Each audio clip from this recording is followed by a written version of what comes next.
Hi, my name is Nick, and yes, I used to be one of those annoying vegans.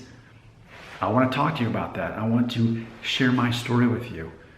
Notice, as the title will explain, used to be. Yes, for 7 years of my life, not that long ago, 7 years of my life, I was a vegetarian, ate no meat. And of that 7 year window, 5.5 of it, the majority of it, I was actually a very strict vegan.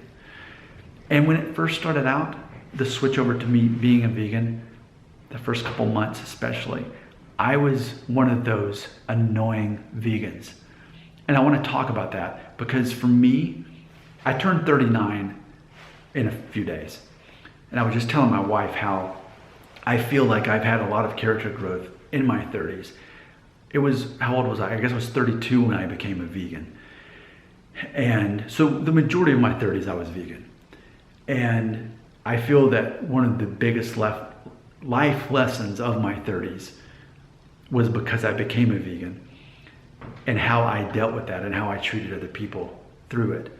I think some people watching this video need an apology from a vegan. They've been hurt, they've been offended, they've been disrespected by someone who's vegan, or they've just been treated very rudely by someone who's a vegan. In some regards, I was that person for a little bit. Obviously, I definitely regret it. It made me a better person now that I have lived through that and overcame it. But let me just explain that ultimately who I was at that time in my early 30s, I wasn't as emotionally intelligent as I am now. I still had high conflict personality. And you'll see a lot of people like this, especially under the age of 35.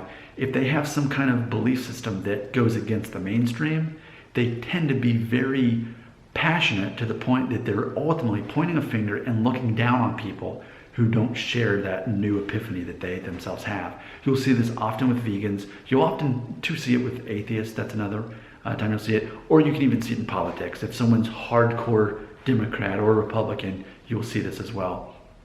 So you'll see that ultimately they're looking down on other people for not sharing their same belief system, which is funny because that's so not who I am now. Now, I openly acknowledge that most people in my life, if they knew everything about me, they would they would realize what all they disagree with me on. And as I'm aware of things that I disagree with people on, it doesn't mean I respect them less. I've become emotionally intelligent. I recognize that yes, you can fundamentally disagree with someone without looking down on them. And if you don't, how can you progress and mature as an adult? That's where I'm at now. But I wasn't that way at age 32 when I first became a vegan. I was immature. I hadn't quite figured all that out yet. And the whole concept of having a high conflict personality, trying to prove people wrong and get them to convert to your way of thinking, is ultimately because you're wanting their respect. You're wanting people to say, wow, you're smarter than I am. You knew something I don't. I'm so glad you saved me. Thank you for that. Of course, it only backfires. If you try to force someone into believing against what they already believe, high conflict personality kicks in, and ultimately, you're only going to help them reinforce what they already believe, definitely not what you believed.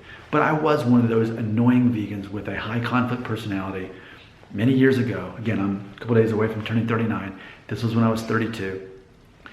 And here's what I did.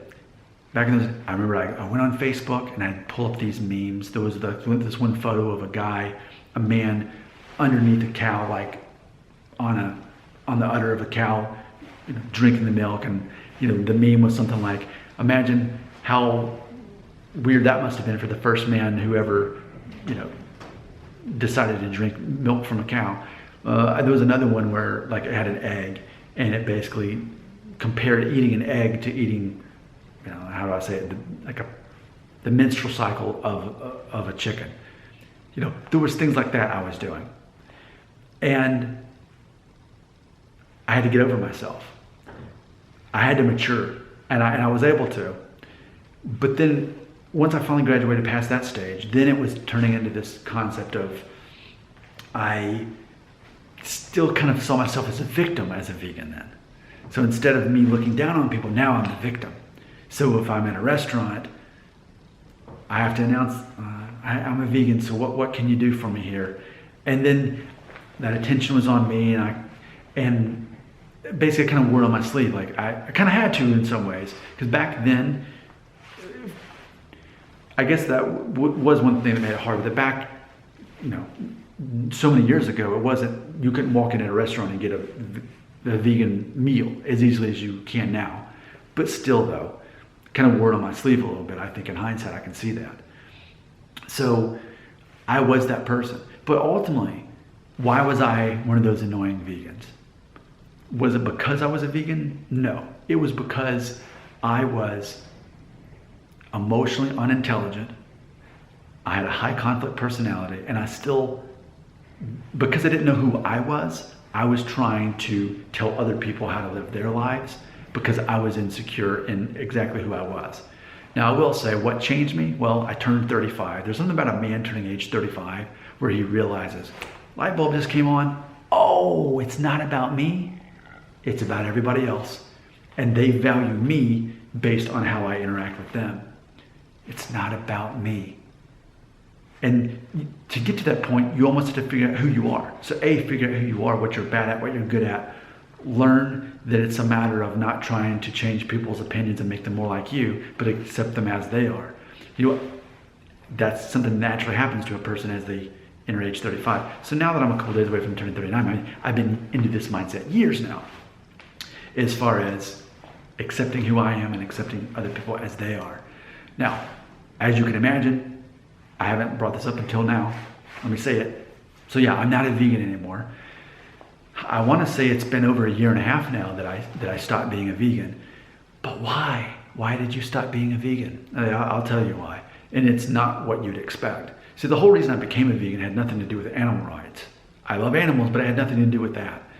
It was because I had a lot of sinus and allergy issues. And when I cut out all that stuff and became a vegan, all of my allergies went away. I also had dyshidrosis really bad, a skin condition, and it went away. So then I just stayed a vegan, and then I lost all this weight and I slimmed down. It was my perfect weight, my ideal weight. So, which kind of fed into that passion of like, hey, everybody else, you need to become a vegan. This is the best way, naturally. There was some obvious benefits that helped me. But about 4 years into being a vegan, then I started gaining the weight back. Even though I was just as strict as ever on being a vegan, I gained the weight back. And then it got to the point where I weighed as much as I did before I ever even became a vegetarian. And so that was really strange. And this is with me mountain biking, this is with me running, I'm exercising, and I'm still gaining weight as a vegan. It was really strange. Ultimately, what changed my mind and caused me to stop being a vegan is I have a friend, Mark Glesney. You can Google him, Mark, M-A-R-K, Glesney, G-L-E-S-N-E. He's a personal trainer. I happened to meet him, not knowing who he was, had the conversation with him about it. He's the same age as me. And, he's ideally cut in every way, ideal size. And he explained to me, ultimately the issue was I had deprived myself of complex proteins for so many years. And at first what was happening, my body was taking what it needed from the muscle mass that I did have. So yes, I lost a lot of weight, I lost a lot of fat, and I lost a lot of muscle. But ultimately my body figured out how to kind of recalibrate itself to where I was able to manage even just eating plant-based food. But it was able to allow me to start going fat again, despite not having the muscle mass. And he said, you're gonna have to start incorporating some complex protein back in your diet to help reverse this. Now, that was 1.5 years ago. Fast forward, a little over a month ago, I finally joined the gym. So at first I experimented with eggs again, fish again, then meat. But it didn't really seem to change my weight. I just stayed the same. So it wasn't until a little over a month ago that I went ahead and joined the gym. I paid my annual membership, first time I've ever joined a gym, and working out at least 6 days a week. Heavy weight training, doing the whole thing, at least an hour workout, full body, doing the whole thing. And I knew that mathematically, scientifically, a month into that, you're gonna start noticing the difference in your body. What's funny is that's when COVID-19 happened. So after exactly the 30th day of me going to the gym, then the gym closed. So to be continued, I'll get to go back there eventually. But ultimately, here's where I'm at now. I'm now at a situation where arguably I line up more with the pescatarian than anything. I do eat 4 eggs every day, along with a bowl of oatmeal and fruit and nuts, unsweetened chocolate, black coffee, and then typically some kind of vegan meal at night. And then sometimes I'll have fish. I'm not opposed to eating meat, but just I'm really focused on lean eating, along with as much exercise. So right now with the gym clothes, I'm running 3 miles a day, as much as I can. So largely I'm more of a pescatarian, but for me, I just don't want to put a label on it, because if I'm in a situation and I want to eat a steak, I will, or whatever. But ultimately, my body, I think, through all of this, is more focused on lean eating and working out with weights. I think that's ultimately what it's going to come down for me and my personal story with all of this. And on top of that, I am kosher. I haven't had pork or shellfish in, I think, over 11 years now, 11 and a half years. I'm been very strict with that as well. But ultimately, in my research, as far as eggs go, my whole thing as a vegan, but that's one egg is nearly half of your cholesterol for the day. But then other nutritionists have said actually egg cholesterol is sort of like the cholesterol from avocados. It's not actually hurting you, especially when you're an active person. And very healthy nutritionists, when you can see these people, they take care of themselves. If they're eating 4 eggs a day, then I think that's the path that I'm on right now. I'm also doing intermittent fasting. I do not eat anything other than black coffee until 11 a.m. And I don't eat after, 7 p.m. So there's basically only 1/3 of my day where I can actually eat food, and beyond that, I don't. So that's where I'm at right now. You've heard my whole story. It was a matter of I wasn't emotionally intelligent enough.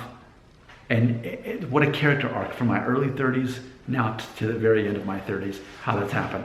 I'd love to talk more about that, this whole thing. If you're interested, just leave a comment right here.